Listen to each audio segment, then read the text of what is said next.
Buy now, pay later isn't a payment method. It's a psychological trick that makes you think something costs less than it does. And it's working perfectly. Okay, but hang on. You're making it sound like some sinister conspiracy. It's just splitting a bill into four, isn't it? That's exactly what they want you to think. Welcome to Sunk Cost. Two friends, one mic, and a lot of opinions about money. I'm Alex, that's Sophia, and we dig into what modern life actually costs us and whether it's worth it. New episodes every Monday, Wednesday, and Friday. Today we're talking buy now, pay later. Klarna, Afterpay, all of it. Is it a useful tool, or is it quietly making us broke? Sophia, you've clearly already got opinions. I always have opinions. But yes, this one especially. All right, set the scene. How big is this actually? Because I feel like it crept up on everyone. It's massive. We're talking hundreds of billions in transactions globally every year. In the UK alone, it's enormous. A huge chunk of online retail now has a BNPL option at checkout. And the user base skews young. Like, very young. Right, that's the bit that gets me. Because when I was, 22, skint, just moved to London, if someone had said, you can have those trainers now and pay later, I would have absolutely destroyed myself with that. Absolutely. No question. Did you use it? I mean, yeah, once or twice. Okay, maybe more than once or twice. There was this jacket, proper nice jacket, and I told myself it was a sensible purchase because I was spreading the cost. Was it a sensible purchase?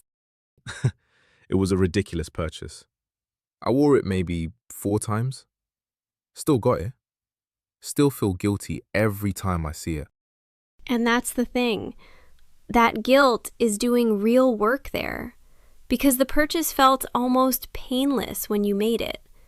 The pain came later, detached from the moment of buying. That's not an accident. That's the design. Okay, so walk me through that, the design side, because I know you've read 17 books about this. So there's this concept called payment decoupling. Basically, the further you separate the moment of buying from the moment of paying, the less real the cost feels. Credit cards already did this. BNPL takes it further because it also removes the psychological weight of a lump sum. $40 feels different from 4 payments of 10. Even though it's the same 40 quid. Even though it is literally the same 40 bucks. But your brain doesn't process it that way. Your brain goes, 10 bucks, that's fine. I have 10 bucks. No, but here's where I push back though. Because isn't that just budgeting? Like, spreading costs across a month is what people do. If you buy something on the first and it comes out in 4 chunks, you can plan around that. That's not manipulation. That's just cash flow management. If people were using it purely as a cash flow tool, fine. But that is not predominantly what's happening. Studies keep showing that people spend more when BNPL is available at checkout. Not the same amount spread out, more. The option to split increases the total basket size. How much more? Depending on the study, anywhere from 20 to 40% more per transaction on average. So you went in to spend 40 bucks, BNPL is there, now you spend 55. That's mental. That is genuinely mental. And the retailers know this, right? That's why they're paying to offer it. Of course they know. That's the whole business model. The merchant pays the BNPL provider a fee, higher than a credit card fee, actually, because the conversion rate goes up and the basket size goes up. Everyone wins except, potentially, the consumer who just bought 30% more than they planned. Okay, but here's the thing, and this is where it gets genuinely uncomfortable. Because BNPL, at least in the UK, has been really lightly regulated until pretty recently, hasn't it? Like, there were no affordability checks for ages. That's the part that actually worries me. Because with a credit card, There's a process. There's a check. BNPL was operating in this gap, where someone with no income, real debt problems, could stack up multiple BNPL agreements across different platforms. Klarna here, Clearpay there, and none of them could see the others. No shared data. And they're technically interest-free, so people don't think of it as debt. But it is debt. It is absolutely debt. It's debt with late fees that can stack fast, and it doesn't always show on your credit file. Which sounds good until you realize that also means it doesn't build your credit either. You get all the downside risk with none of the upside. Right, but here's why I want to steelman the other side for a second. Because I feel like we're being a bit bad product. For someone who genuinely cannot get a credit card, maybe they're young, maybe their credit score is shot. Isn't this at least an option? Like, isn't zero interest installments better than a payday loan? Compared to a payday loan? Sure. But that's an incredibly low bar. Better than the worst possible option is not the same as good. Fair, that's fair. And honestly, the "it's for people who can't get credit" framing is a bit misleading because the heaviest users aren't the unbanked. It's people in their 20s and early 30s who have bank accounts and cards. They just prefer BNPL because it feels frictionless. The friction is the point. Friction makes you pause and think. Removing it serves the merchant, not you. The friction is the point. I've never thought about it like that. Like, the slightly annoying bit of getting out your card and typing the number. That small pause is actually doing something. It's a tiny moment of, do I actually want this? And BNPL, especially the one-click version, eliminates that moment entirely. Which is exactly why I bought that jacket. I didn't have that moment. I just clicked. Right, but here's where it gets genuinely weird. Because I've started noticing BNPL isn't just for clothes anymore. Like, I saw it offered on a grocery shop the other week. Wait, groceries? Groceries. Buy now, pay later on your weekly shop.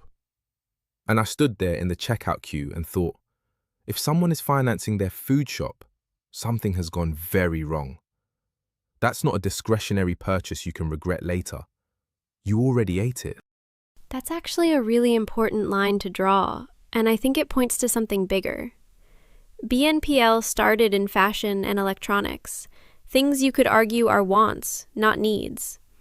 When it bleeds into essentials, you're not helping people manage cash flow anymore. You're putting people in debt for things they cannot go without. That's a different moral category. And the companies will say, we're just offering flexibility. But flexibility for whom exactly? Because the people who need to split their grocery shop into 4 payments aren't doing it because it's convenient. They're doing it because they're skint. And now they're skint and in debt. Final boss take incoming. Oh God, here we go. The reason BNPL spread so fast isn't because it's a good financial product. It's because it solved a problem for retailers during a period when consumer spending was under pressure. People wanted to buy things. They didn't quite have the money. BNPL let them do it anyway. It didn't fix the underlying squeeze. It papered over it. And now we've built a significant chunk of retail conversion rates on top of a layer of consumer debt that didn't exist 10 years ago. The spending happened, the growth numbers looked great, and the debt is sitting quietly in millions of accounts that no one is fully tracking. That is bleak, Sofia. That is a genuinely bleak take. It's not meant to be bleak. It's meant to be accurate. And I think the reason it feels bleak is because we've been treating a structural problem like it's a personal failing. You shouldn't have bought the jacket. But the system is specifically designed to get you to buy the jacket. Okay, I'll give you that. But I do want to push back slightly on fully absolving people. Because I've used BNPL. I know what I was doing on some level. I wasn't tricked. I just chose not to think about it. Right, and that's honest. But choosing not to think about it is also a predictable, documented human behavior that these products are specifically engineered to exploit. The question isn't whether you're smart enough to resist, it's why resistance has to be the consumer's job and not the product's design. And I think that's actually the most important thing we've said. The system is designed against you. Full stop. And obviously, we're two people with opinions, not your financial advisors. So don't take anything we say as a directive to do anything with your money. God no. Do not take financial advice from me. I have 17 subscriptions. I drink 4 quid oat milk every day. And I once split a jacket purchase into installments and called it budgeting. Diego's vet bills are probably a BNPL use case I can justify, though. The cat lives better than both of us. All right, look. Here's where I land on this. BNPL is not evil in theory. The idea of spreading a cost isn't inherently bad, but the way it's been deployed. At checkout, one click, no friction, no affordability check, groceries, essentials.